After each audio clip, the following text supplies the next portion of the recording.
Nature at large and in each of her kingdoms presents three forms of being: that which is useful to others, and that which is predatory, and that which is inert, neither good nor bad from the viewpoint of others.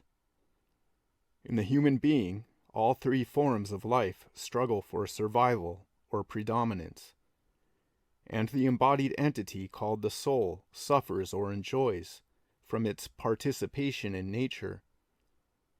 That is to say, from the commingling of the spiritual, the psychic, and the elemental in him, as in a cosmos.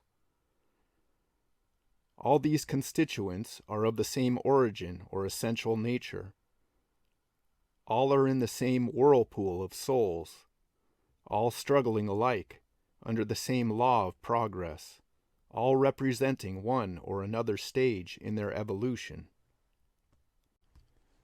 All being thus of one origin and destiny, man represents a third stream which, being self-conscious, because of his partial reflection of both the extremes or pairs of opposites, falls into the error of identifying self, now with one, now with the other of the two mutually opposing streams.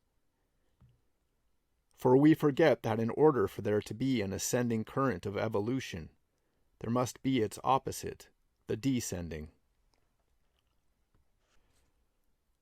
When plunged by the separation called death into worlds subjective, the ego loses all consciousness of the worlds of matter, and so vice versa. Periodically the same phenomenon occurs during sleep and its opposite, waking human life.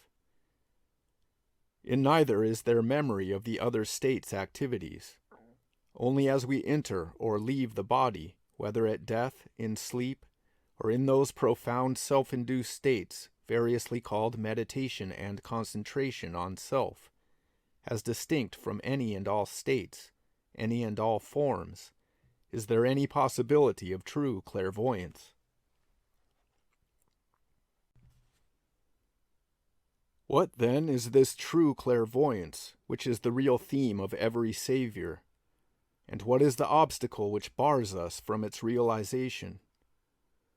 The enemy is addiction to objects of sense, or the like addiction to subjects of the mind. Both are the identification of self with what is seen. True clairvoyance is seeing the self by the self.